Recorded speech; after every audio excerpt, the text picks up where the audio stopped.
budaya positif terkait dengan tugas saya aksi nyata di modul 1.4 pada studi Pak Putri. Saya merupakan calon guru penggerak angkatan 10 Provinsi Lampung dari SMP Negeri 1 Gunung Sugi dengan fasilitator saya Ibu Evi Susanti SPD MPD, kemudian pengajar praktik saya Ibu Rini Gustini Eskom MPI. Sesuai dengan judulnya yaitu budaya positif, definisinya adalah biar kita lebih paham lagi apa sih budaya positif itu. Ternyata budaya positif itu merupakan perwujudan dari nilai-nilai atau keyakinan universal yang diterapkan di sekolah. Budaya positif yang diterapkan di sekolah adalah salah satu perwujudan dari visi guru yang mengandung nilai-nilai kebajikan sesuai dengan tujuan pendidikan nasional yang dijabarkan dalam profil pelajar Pancasila. Konsep inti budaya positif merubah paradigma belajar kita dengan paradigma belajar berdiferensiasi. Kemudian ada disiplin positif. Disiplin positif ini saya lihat di sekolah kita ini sudah sangat banyak, sudah sangat luar biasa. Jadi hal-hal yang baik-baik itu sudah ada, tinggal kita kembangkan kembali. Lalu hal-hal yang kurang itu kita perbaiki. Lalu ada nilai-nilai kebajikan. Di samping ada disiplin positif, terdapat juga nilai-nilai kebajikan. Lalu ada motivasi perilaku manusia, kebutuhan dasar manusia, posisi kontrol dari guru, keyakinan kelas yang harus kita buat. Lalu ada segitiga disiplin, paradigma baru. Pembelajaran dengan paradigma baru merupakan pembelajaran yang dirancang berdasarkan prinsip pembelajaran berdiferensiasi, sehingga peserta didik belajar sesuai kebutuhannya berdasarkan tahap perkembangan sesuai teori psikologi modern untuk mewujudkan profil pelajar Pancasila. Karena kita di kurikulum Merdeka, maka kita punya tugas yang hebat, yaitu kita mewujudkan pelajar kita menjadi profil pelajar Pancasila. Nah, disinilah keterkaitannya dengan pembelajaran yang berdiferensiasi. Disiplin positif. Disiplin berasal dari kata disiplina yang artinya belajar. Disiplin mengacu pada disiplin diri yang memiliki tanggung jawab terhadap apa yang dilakukannya berdasarkan nilai-nilai yang diyakini. Disiplin positif merupakan salah satu cara penerapan disiplin yang bertujuan untuk menumbuhkan kesadaran serta memberdayakan peserta didik tanpa imbalan penghargaan. Atau biasa kita sesekali kita memberikan reward ya sama anak-anak. Jadi memang untuk penghargaan ada motivasi itu ada dua macam, intrinsik dan motivasi ekstrinsik.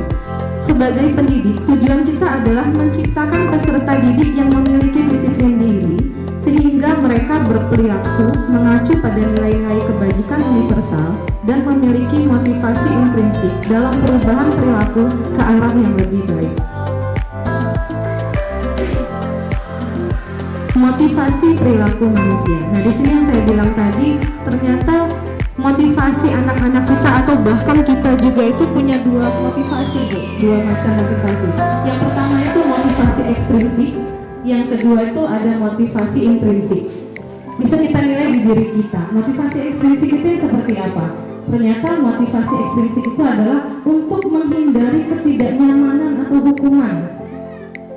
Terkadang kita datang lebih awal atau kita masuk dalam kelas itu ada motivasinya apa sih kita masuk dalam kelas itu kita mengajar itu motivasinya apa? Apakah kita motivasinya karena untuk menghindari ketidaknyamanan dari komen teman-teman atau kita menghindari hukuman yang memang ada pembinaan dari pimpinan kita atau motivasi ekstrinsik yang lainnya adalah mendapatkan imbalan atau penghargaan dari orang lain. Ini biasanya kalau saya pribadi itu ke anak-anak itu biasanya motivasi ekstrinsik itu sesekali saya lakukan. Nah, mana yang ada nilainya paling tinggi saya kasih hadiah. Nah, itu motivasi ekstrinsik. Jadi ada yang mereka ada dukungan, ada motivasi mereka untuk mendapatkan hadiah itu. Itu boleh sesekali kita lakukan.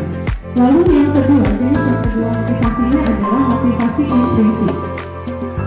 Motivasi intrinsik adalah untuk menjadi orang yang mereka inginkan dan menghargai diri sendiri dengan nilai-nilai yang mereka percaya. Menurut saya dari yang sudah saya pelajari ini agak sulit, Bu, untuk motivasi intrinsik ini.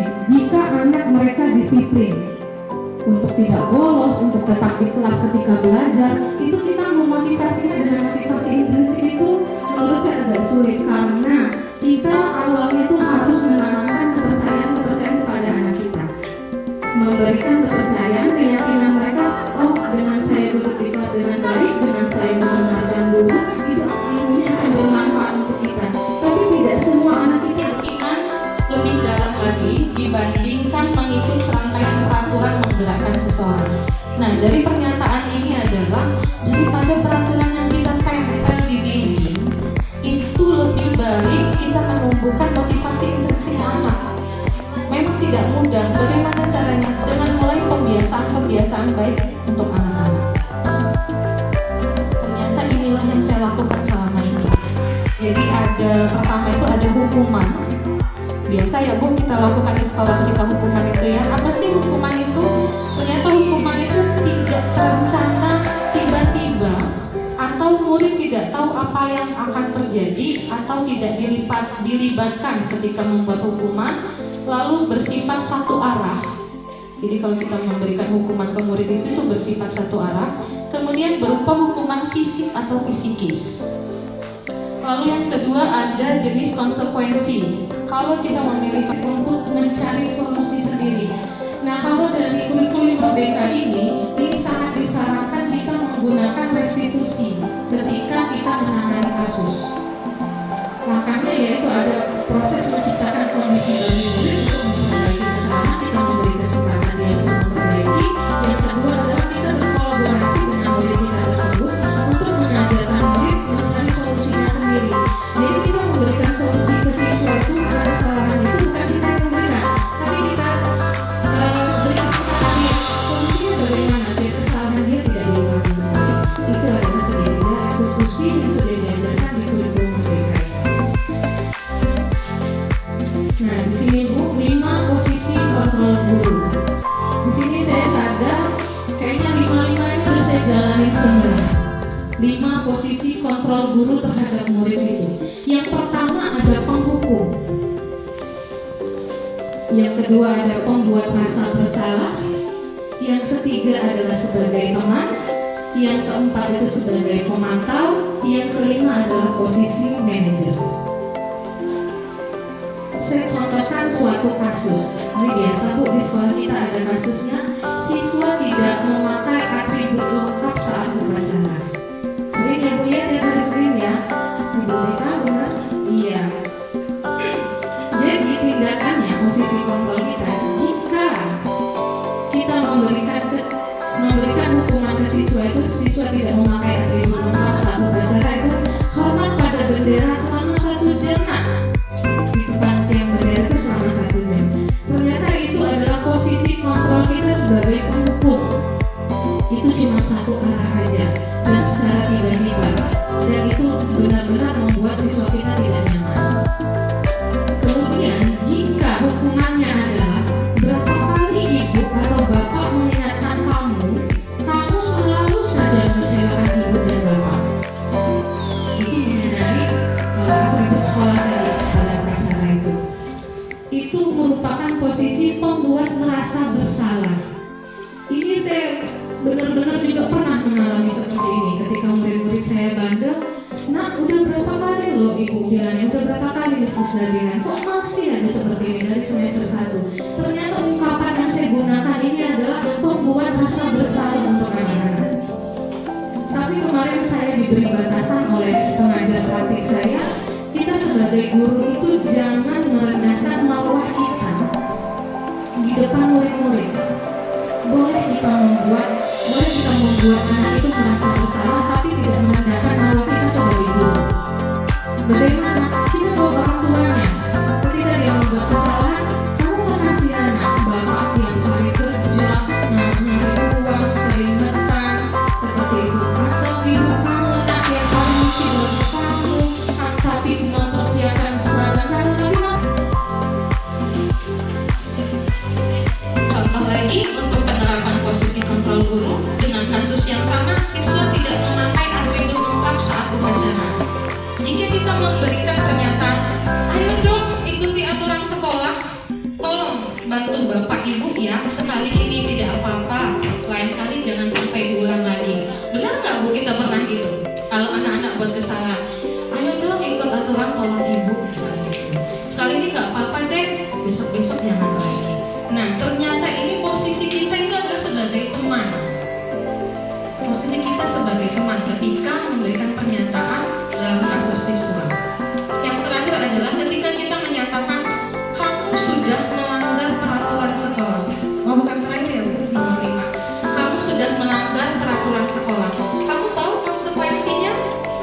Setelah upacara kamu beli atribut ke koperasi dan jangan diulangi lagi. Ini juga pernah saya alami waktu saya masa sekolah. Memang di koperasi saya itu tersedia atribut sekolah. Nah, ketika ada anak yang tidak menggunakan atribut, kamu tahu kan konsekuensinya? Tiap Senin itu harus pakai atribut upacara yang lengkap. Kemana atribut kamu? Hilang dulu atributnya. Ya sudah, habis ini kamu ke koperasi beli topi, beli dasi. Nah, posisi kontrol guru seperti ini itu adalah pemantau. Kita sebagai pemantau.